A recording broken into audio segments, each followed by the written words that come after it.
As you all know, we have to start with the accounting ratios. The chapter of accounting ratios we have to start with. Okay, हमने first chapter that is financial statement वो पढ़ लिया, फिर analysis of financial statements भी पढ़ लिया और comparative and common sense statements भी पढ़ लिया। अभी हमारा फोर्थ चैप्टर है in the analysis of financial statement part B, accounting ratios, और इसके बाद लास्ट चैप्टर एक बचता है आपका क्या, that is cash flow statement. तो शुरू करते हैं। सबसे पहले मैं आपको, and you all know that these like comparative statement, accounting ratios, cash flow statement, all these are the tools of accounting, tools of financial statement analysis. These are the tools for analysis. तो start करते हैं। सबसे पहला इस chapter में हमें पढ़ना जो है वो क्या है, there are 4 categories of accounting ratios. These 1 2 3 4, that is liquidity ratios, solvency ratios, activity or turnover ratios, and profitability ratios. These are not the ratios, but these are the categories of various ratios. So now in this there are 2 kinds of liquidity ratios that we will study. There are 4 kinds of solvency ratios that we will study. There are 4 kinds of activity ratios that we will study, and there are 4 kinds of profitability ratios that we will study. Okay, so in this chapter total we have to study how many? We have to study total 14 accounting ratios. Total इस पूरे chapter में आपको 14 formulas याद करने हैं.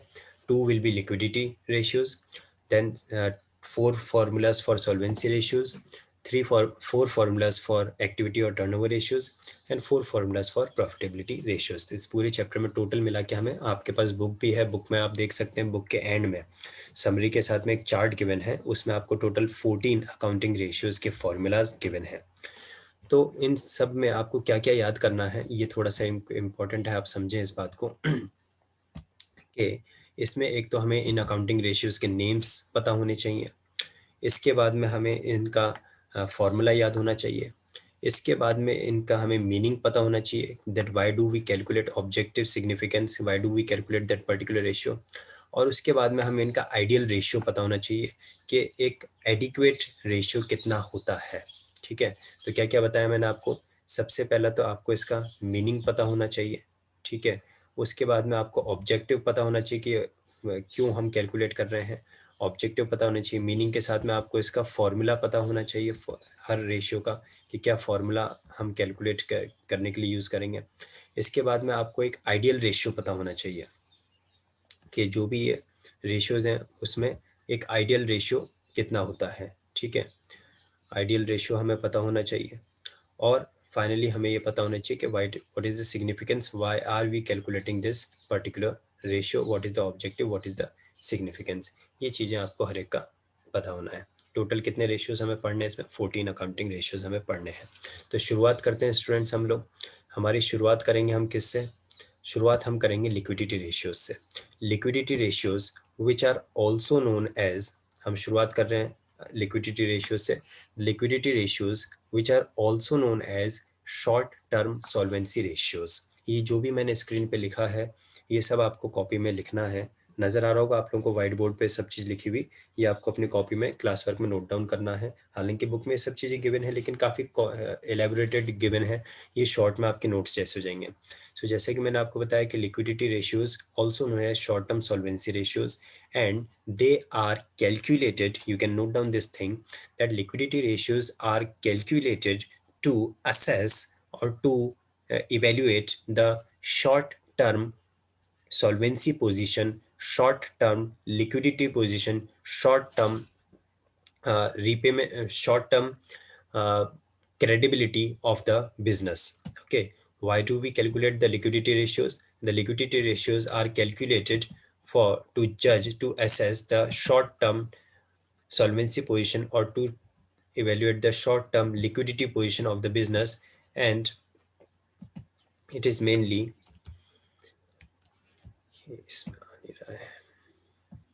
just a minute. Okay, थोड़ा सा liquidity की स्पेलिंग गलत लिखी हुई है, इसको आप देख लेना, लिक्विडिटी में सिंगल डी आएगा, है ना. सो ये आपने नोट डाउन किया होगा that why do we calculate liquidity ratios. The liquidity ratios are calculated to assess the short-term solvency position of the business enterprise. And in this one, we do have two accounting ratios. First one, which is known as the current ratio, and the second one, which is known as the quick ratio. Now, we have to understand that what items are taken under current assets and what items are taken under current liabilities. वैसे तो ये चीज़ हमने class 11th में पढ़ा हुआ है और बहुत ही सिंपल और इजी है. हम सबको पता है कि करंट एसेट्स में क्या क्या चीज़ें होती हैं और करंट लाइबिलिटीज़ में क्या क्या होते हैं. फिर भी एक रिवीजन के पर्पज से ही सही हम इसको नोट डाउन कर लेते हैं. ठीक है.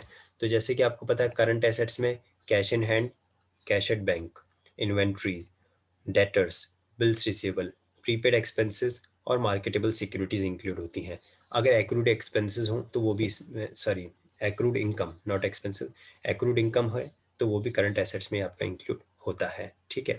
इसके बाद अगर मैं बात करूं करंट लाइबिलिटीज की, तो करंट लाइबिलिटीज में सबसे पहले आप ले सकते हैं क्रेडिटर्स. ये सब आपको नोट डाउन करना है. ठीक है. इसके बाद में हम ले सकते हैं अपने करंट लाइबिलिटीज में बिल्स पेबल.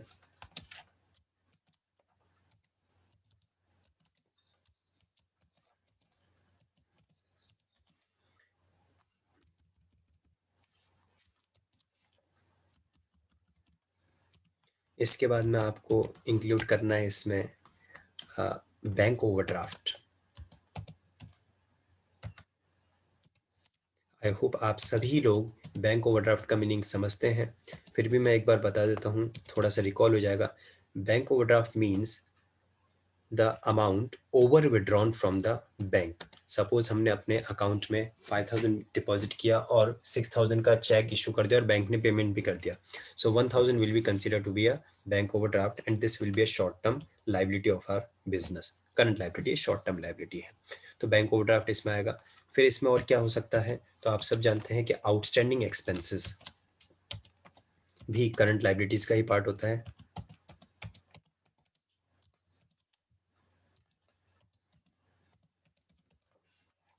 ठीक है. इसके बाद में हम सबको पता है जो अनअर्न इनकम्स हैं, अनअर्न इनकम जिनको हम इनकम रिसीव्ड इन एडवांस भी कहते हैं, ये भी आपकी करंट लाइबिलिटी है.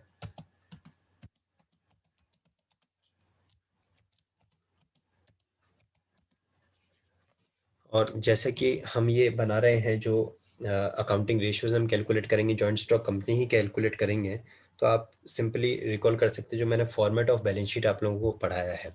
उस फॉर्मेट ऑफ बैलेंस शीट में करंट एसेट्स अलग से ही एक पूरा कैटेगरी था, उसमें सारे करंट एसेट्स लिखे होते थे, और करंट लाइबिलिटीज़ की ही एक अलग से हेडिंग थी, उसमें सारी करंट लाइबिलिटीज़ लिखी हुई होती थी. तो वो सब आप रिकॉल कर सकते हैं कि करंट एसेट्स में और करंट लायबिलिटीज में क्या क्या चीज़ें होती हैं. ठीक है. यहाँ तक आई होप सभी को सब बात क्लियर है. किसी भी स्टेज पे कहीं पे भी आपको कोई डाउट लगता है तो आप बीच में ही अपना माइक इनेबल करके अनम्यूट करके और पूछ सकते हैं, मैं उसको दोबारा एक्सप्लेन कर दूंगा. अब यहाँ पे एक टर्म आता है क्विक एसेट्स. मैंने करंट एसेट्स आपको बता दिया और करंट लाइबिलिटीज भी मैंने आपको बता दिया. अब एक टर्म आता है क्विक एसेट्स.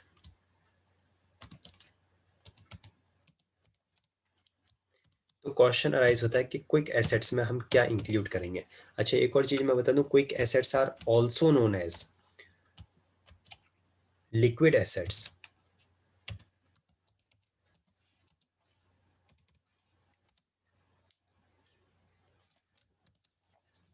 अगर हम लिक्विड एसेट्स बोलें या क्विक एसेट्स बोलें, एक ही बात होती है.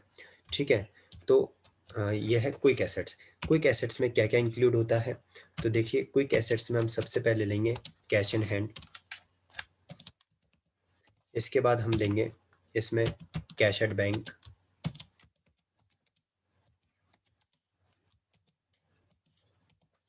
इसके बाद हम इसमें लेंगे डेटर्स. अगर आपके माइंड में स्टूडेंट्स कोई भी इसके अलावा कोई करंट एसेट वगैरह आ रहा है तो आप जरूर से बोलें, है ना. मुझे जो ध्यान आ रहे थे वो मैंने लिख दिए हैं. 7 करंट एसेट्स यहाँ पे लिखे हैं मैंने. अगर आपके माइंड में कोई भी इसके अलावा करंट एसेट स्ट्राइक कर रहा है तो आप बिल्कुल बोल सकते हैं, मैं वो भी नोट डाउन कर दूंगा यहाँ पे. ठीक है. डेटर्स के अलावा हम क्विक एसेट्स में और क्या लेंगे, bills receivable.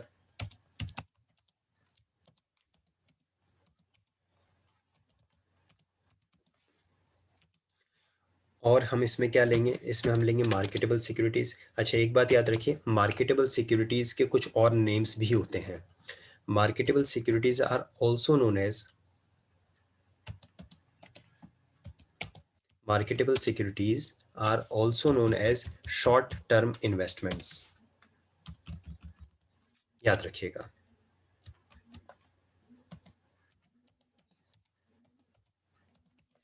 Marketable securities are also known as short term investments, ये क्विक एसेट्स होते हैं। तो अगर आप थोड़ा सा कॉन्सेंट्रेटेडली कंपेयर करेंगे करंट एसेट्स और क्विक एसेट्स को आपस में, तो आपको ये बात महसूस होगी कि क्या डिफरेंस है क्विक एसेट्स और करंट एसेट्स में।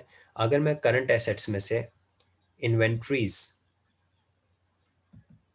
एंड प्रीपेड एक्सपेंसेस हटा देता हूँ, आई रिपीट, अगर हम करंट एसेट्स में से इन्वेंट्री एंड प्रीपेड एक्सपेंसेस को एक्सक्लूड कर दें, तो क्या हमारे पास में जो बचेगा उसे हम क्विक एसेट्स कह सकते हैं। सो ऑब्वियसली जो हमारे पास में ये चीज़ें लेस करने के बाद में बचेगा, उसे हम कह सकते हैं कि हमारे पास में ये क्विक एसेट्स बचेगा, है ना। That is mainly the difference between quick asset and current asset is the difference between quick asset and current asset is of two items, that is inventory and prepaid expenses। आप चाहें तो इसको as a formula भी लिख सकते हैं, quick assets equals to current assets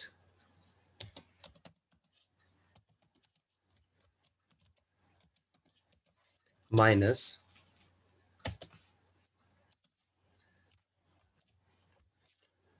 inventory and prepaid expenses।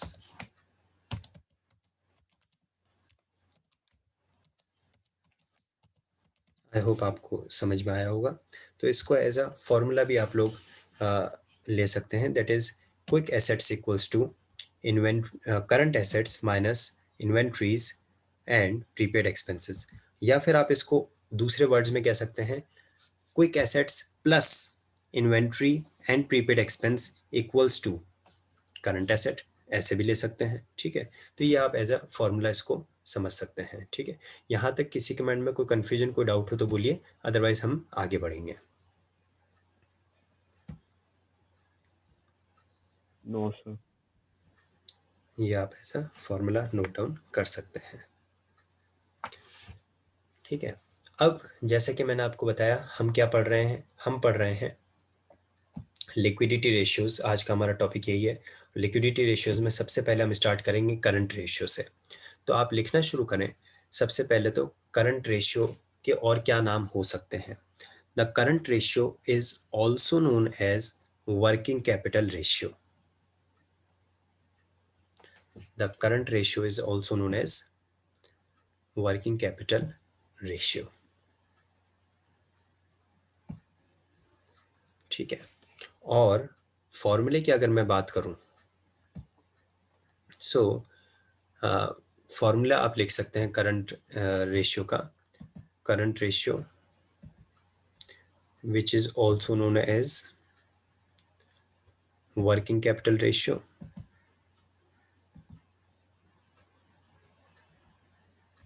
Working capital, मैं सब एब्रीवेटेड फॉर्म में लिख रहा हूँ, उम्मीद करता हूँ आप लोग कंफ्यूज नहीं होंगे, क्योंकि मैं बोलता भी जा रहा हूँ, तो जो चीज़ मैं बोलता जा रहा हूँ वो आपको एक्सप्लेन भी होती जा रही है। The current ratio is also known as working capital ratio, and the formula for the calculation of current ratio is current assets upon current liabilities। The formula for the calculation of current ratio or working capital ratio is current assets upon current liabilities। The ideal, जो भी बोल रहा हूँ उम्मीद करता हूँ आप सब बात लिखते जा रहे हैं। The ideal current ratio,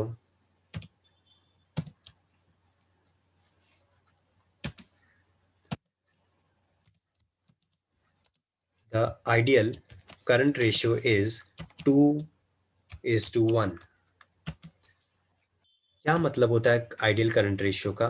इसका मतलब ये होता है कि सपोज अगर कोई फर्म ऐसी है जिसका करंट रेशियो आपने कैलकुलेट किया और वो 1.5:1 आया, इसका मतलब क्या है? उसकी जो शॉर्ट टर्म लिक्विडिटी पोजीशन है वो अच्छी नहीं है। और जो आपने करंट रेशियो कैलकुलेट किया किसी फर्म का, एबीसी लिमिटेड, एक्सवाईजेड लिमिटेड का, वो अगर 2:1 आया, इसका मतलब उनकी short term solvency position, liquidity position अच्छी है। और सपोज मान लीजिए अगर उनका जो करंट रेशियो आपने कैलकुलेट किया वो 2.5:1 आया, यानी जो आपका आइडियल रेशियो मैंने लिखवाया है 2:1, उससे ज़्यादा आ जाता है, 2.5:1 आया, इसका मतलब क्या है? That there lot of current assets are lying unutilised, underutilised current assets आ जाएगा। ऐसा जरूरी नहीं है कि आपने 2:1 से ज़्यादा आ रहा है तो कोई दिक्कत नहीं है। अगर 2:1 आता है it means satisfactory liquidity position. अगर 2:1 से कम आता है it means unsatisfactory liquidity position, that we are unable to meet our short term liabilities, we are unable to meet our current liabilities on time. और अगर 2:1 से ज़्यादा आता है, इसका क्या मतलब है? इसका मतलब है that our lot of current assets are lying ideal, lot of current assets over burden of current assets आप कह सकते हैं, that our current assets are lying unutilized, ideal unutilized, अगर ज़्यादा आता है 2:1 से तो। ठीक है, आई होप यहाँ तक आपको समझ में आया होगा, कोई कन्फ्यूजन, कोई डाउट नहीं रहा होगा। फिर से एक बार बोल देता हूँ, current ratio can be calculated using the formula current assets upon current liabilities. ठीक है, अब आता है हमारे पास में next part, that is quick asset, quick ratio, जो दूसरा मैंने आपको लिखवाया है ना, इसे हम लेंगे कि क्विक रेशियो। क्विक रेशियो के आप अदर नेम्स लिख लीजिए। क्विक रेशियो को हम और किस नाम से जानते हैं, ये आप लिखेंगे, the other names given to quick ratio, ये मैं आपको बोल रहा हूँ, आप नोट डाउन करेंगे।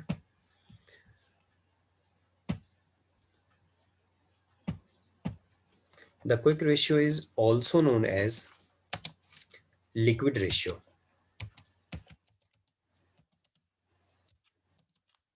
अब कई बार क्या होता है, बच्चे कंफ्यूज हो जाते हैं कि सर हेडिंग में आपने लिखा लिक्विडिटी रेशियो और यहाँ आप लिख रहे हैं लिक्विड रेशियो।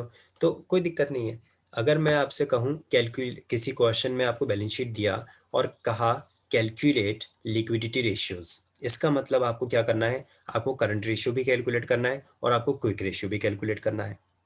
लिक्विडिटी रेशियो अगर वर्ड लिखा है तो दोनों कैलकुलेट, लेकिन अगर आपको क्वेश्चन में लिखा हुआ है कैलकुलेट लिक्विड रेशियो, इसका मतलब आपको सिर्फ लिक्विड रेशियो या फिर सिर्फ क्विक रेशियो कैलकुलेट करना है, आपको करंट रेशियो कैलकुलेट नहीं करना है। Liquidity ratio is a category while the liquid ratio is a particular ratio. This quick ratio is also known as acid test ratio.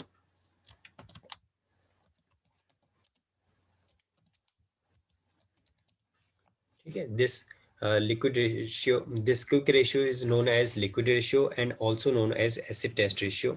ये तीन इसके नेम्स हैं, किसी भी नेम से एग्जाम में आ सकता है। ठीक है, इसका हम फॉर्मूला लिख लेते हैं, that the quick ratio, the formula for quick ratio is, quick ratio can be calculated, quick ratio can be calculated as quick assets upon current liabilities. अब आपको समझ में आ रहा होगा कि मैंने यहाँ पे सारे करंट एसेट्स और करंट लाइबिलिटीज और क्विक एसेट्स के एग्जांपल्स क्यों आपको लिखवाए, क्योंकि वो हमें यहाँ पे फॉर्मूले में यूज आने वाले थे। So quick ratio equals to quick assets upon current liabilities, या फिर आप कह सकते हैं liquid asset upon current liabilities, क्योंकि यहाँ पे मैंने पहले लिखवा दिया आपको, quick assets and liquid asset one and the same thing, एक ही बात होती है। तो क्या फॉर्मूला लिखवाया मैंने क्विक रेशियो का? Quick ratio equals to quick asset upon current liabilities, और इसका हम आइडियल रेशियो भी लिखेंगे कि जो आपका क्विक रेशियो अगर आप कैलकुलेट करते हैं तो उसका आइडियल रेशियो कितना होना चाहिए। So quick, the ideal quick ratio is considered to be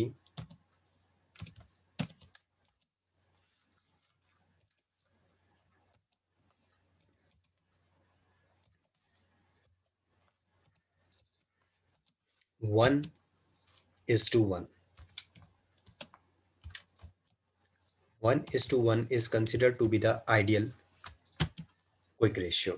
क्या मतलब है इसका? इसका मतलब है कि अगर आपका जो आपने क्विक रेशियो कैलकुलेट किया किसी फर्म का, किसी कंपनी का, और वो 1:1 से ज़्यादा आता है, इसका मतलब आपके अगेन ओवर और अंडर यूटिलाइजेशन,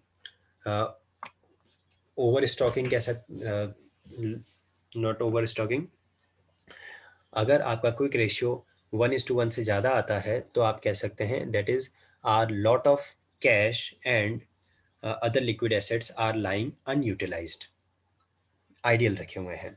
और अगर आपका क्विक रेशियो 1:1 से कम आता है, it shows that you are unable to meet your short term liabilities on time, current liabilities को मीट करने में इनसफिशिएंट है आपके liquid assets.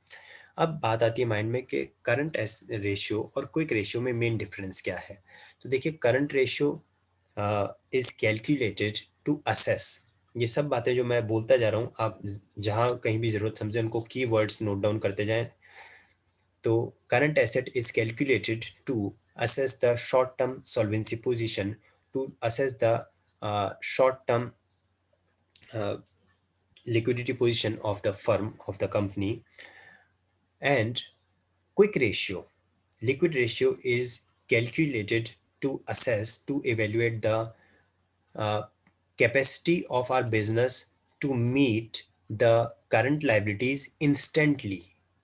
I repeat the word instantly, यानी कि अगर अभी के अभी मेरा कोई क्रेडिटर मेरे पास में आता है और बोलता है कि मेरा पैसा दो, तो क्या मैं इमीडिएटली उसको पेमेंट करने के लिए केपेबल हूं या नहीं, ये बात पता चलती है क्विक रेशियो से। और अगर कोई क्रेडिटर मुझे आता है, कहता है कि मैंने आपको 2 महीने का क्रेडिट दिया है, 2 महीने में मुझे पैसा मिल जाना चाहिए, और मैं 2 महीने में अगर पेमेंट करने के लिए केपेबल हूँ, तो ये बात पता चलती है करंट रेशियो से। यानी करंट रेशियो और क्विक रेशियो में इतना ही डिफरेंस है that quick ratio is more liquid ratio. It assess the liquidity position of the business in a very short period. ठीक है, आई होप इन दोनों रेशियोज को मैं आपको एक्सप्लेन करने में बिल्कुल सक्सेसफुल रहा हूँ। फॉर्मूला आपको समझ में आया होगा और दोनों के बीच का डिफरेंस समझ में आया होगा, और दोनों के बीच में आपको जो आइडियल रेशियो इन दोनों का है वो आपको समझ में आया होगा। ठीक है, यहाँ तक किसी के माइंड में कोई कन्फ्यूजन, कोई डाउट है तो आप पूछ सकते हैं, अदरवाइज फिर मैं आगे बढ़ता हूँ।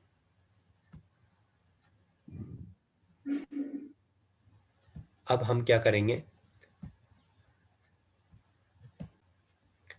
जो चीज़ मैंने अभी आपको फॉर्मूले में सिखाई समझाई, इसी चीज़ को हम एक क्वेश्चन, न्यूमेरिकल क्वेश्चन इसका करके देखेंगे। ठीक है, तो आपकी स्क्रीन पे बुक शेयर की है मैंने, हालांकि आपके पास में ये बुक जो होगी उसमें और भी इससे ज़्यादा क्वेश्चंस होंगे, उनको सबको आपको प्रैक्टिस करना है। देखिए, थोड़ा सा रेशियोज के बारे में क्या लिखा है। Ratio, it is an arithmetical expression in relation between two independent और रिलेटेड आइटम्स। और अकाउंटिंग रेशियो के लिए क्या लिखा है, accounting ratio means ratio calculated on the basis of accounting information.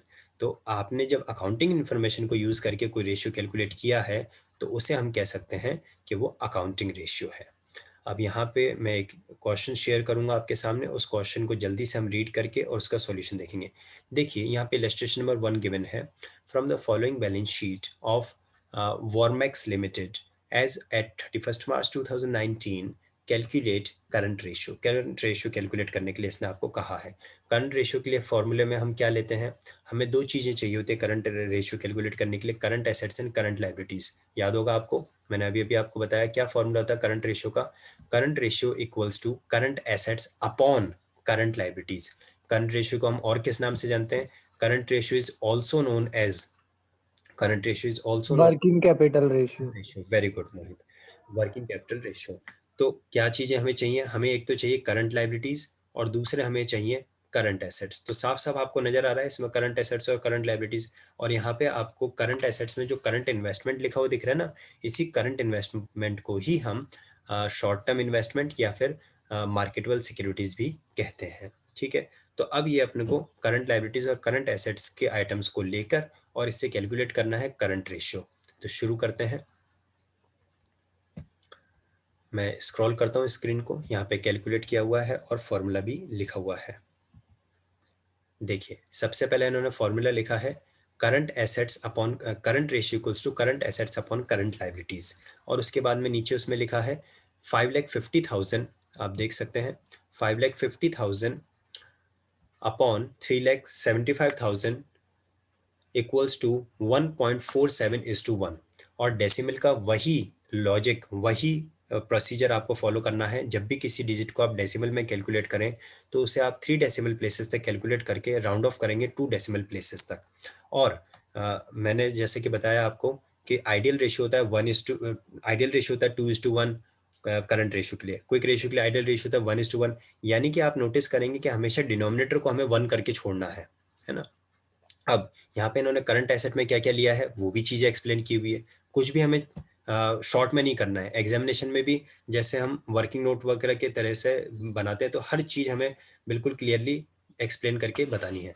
Current assets में हमने क्या क्या लिया, करंट इन्वेस्टमेंट लिए, इन्वेंट्रीज लिया, ट्रेड रिसीवेबल्स लिए, एंड कैश इक्विवेलेंट्स को लिया है। ठीक है।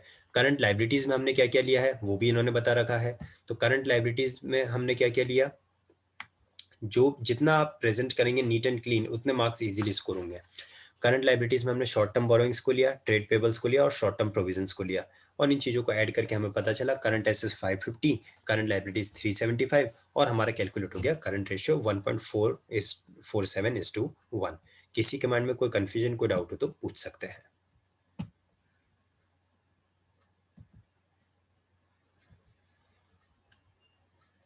ये डेट इक्विटी रेशियो से रिलेटेड आ गया है।